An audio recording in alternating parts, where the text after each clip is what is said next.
In 2019, a teenager was found dead in an alley, stripped of nothing but his $300 sneakers, his wallet, phone, and jewelry left untouched. This wasn't an isolated incident.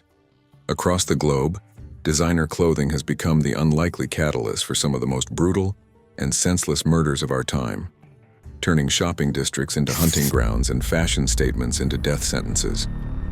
In this episode, we're peeling back the layers of 5 cases where the pursuit of luxury brands led to cold-blooded murder.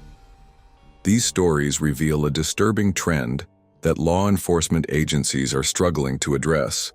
A new breed of killer motivated not by passion or revenge, but by a twisted obsession with designer labels that has transformed retail therapy into a deadly game.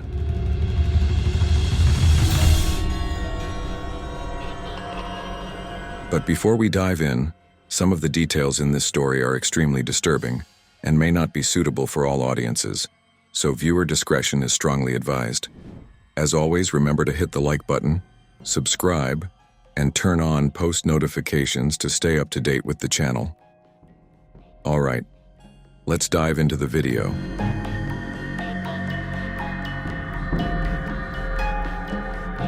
Headed south toward Miami. The country was on edge. Where will this killer strike next? Versace was Cunanan's next target. He was assassinated as he returned to his waterfront estate after a morning cup of coffee. Our first case takes us to the heart of Miami, Florida, on July 15th, 1997. It's a warm summer morning, and the world of high fashion is about to be rocked by a tragedy that still echoes today. Gianni Versace, the legendary designer whose name became synonymous with opulence, steps out of his mansion. He's just returned from a walk to pick up the morning paper. What happens next will stun the world. 2 bullets fired point blank tear through Gianni Versace's head and neck. He collapses on the steps of his Casa Casuarina mansion, blood pooling around him, staining the pristine stone. The 50-year-old icon, whose designs dress supermodels and celebrities, is gone in an instant. But who pulled the trigger? And why? The killer is 27-year-old Andrew Cunanan, a man obsessed with the world of wealth and glamour that Versace embodied. Cunanan wasn't just a murderer, he was a chameleon, weaving himself into elite circles with charm and lies. But beneath the surface, he was unraveling. By the time he reached Miami, he was on a cross-country killing spree, with 4 victims already to his name. Cunanan's motives were complex, but one thing is clear. He craved the lifestyle Versace represented. Designer clothes, lavish parties, the adoration of the elite. These were the things Cunanan chased, but could never fully grasp.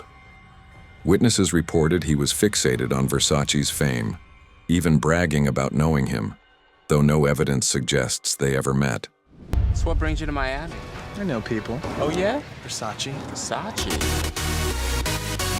On that fateful morning, Cunanan saw Versace as the ultimate symbol of what he could never have.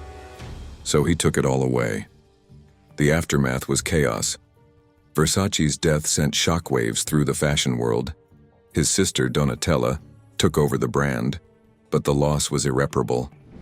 Cunanan fled, hiding on a houseboat in Miami. 8 days later, cornered by police, he took his own life with the same gun that killed Versace. No trial, no confession, just questions that linger to this day.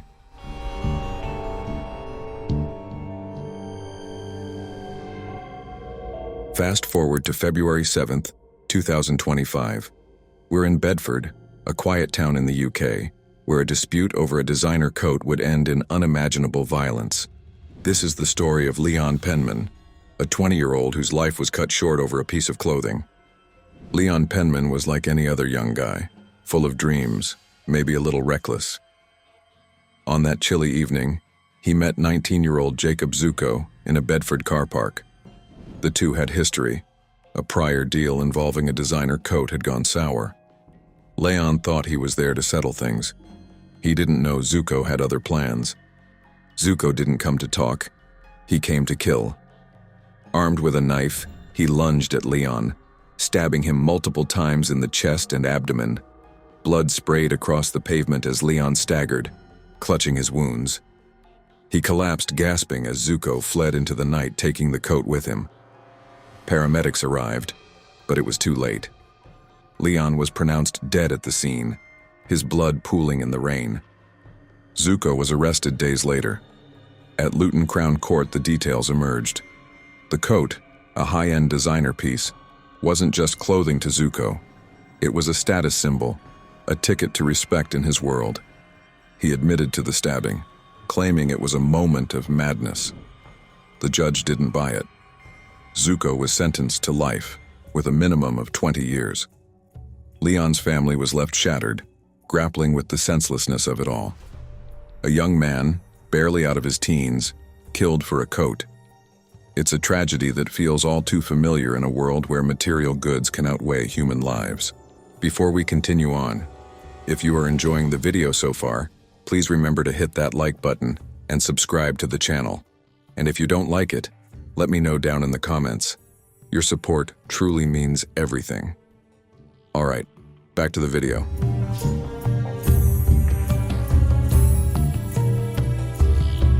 Now at 11, after an 18-year-old girl is killed over sneakers, police now have the suspects in custody. Our next case takes us back to Miami, this time in 2020. Sneaker culture was at its peak, with limited edition drops fetching thousands on the resale market. For 18-year-old Andrea Camps, a high school senior, sneakers were a hustle, a way to make money. But that hustle would cost her everything.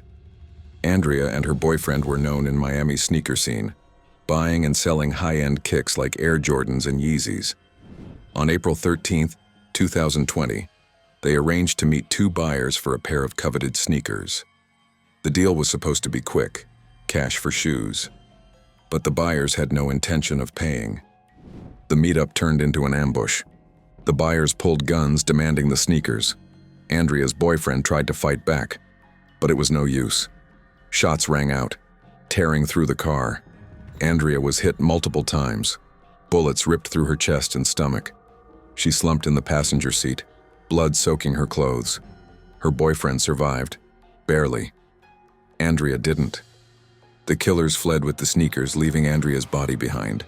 Police tracked them down using phone records and surveillance footage.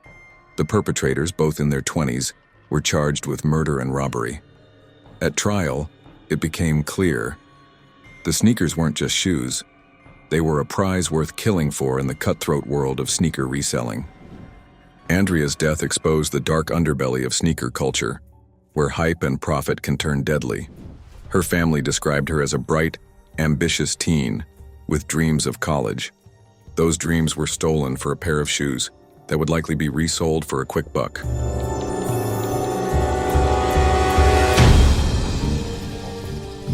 Now we head to Jackson, Mississippi in 2024. This case is particularly chilling because the victim had so little, yet even that was enough to make him a target. Stephen McCrane, a 44-year-old homeless man, was about to become a victim of a crime so cold it defies comprehension. Stephen was known around Jackson as a quiet guy, keeping to himself. Despite his circumstances, he owned a pair of Nike Air Jordans, prized sneakers he'd managed to keep clean.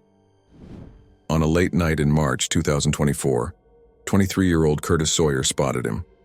To Sawyer, those Jordans were a trophy. Sawyer didn't hesitate.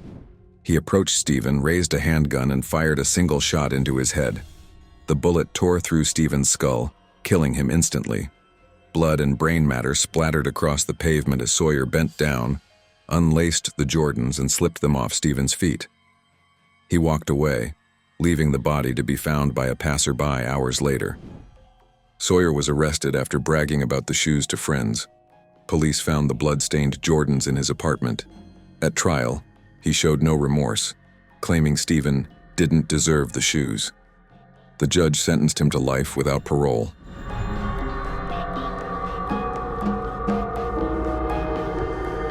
Our final case takes us to the UK, where a man lost his life over a fake Rolex watch, and a killer walked away with a Moncler coat as a trophy.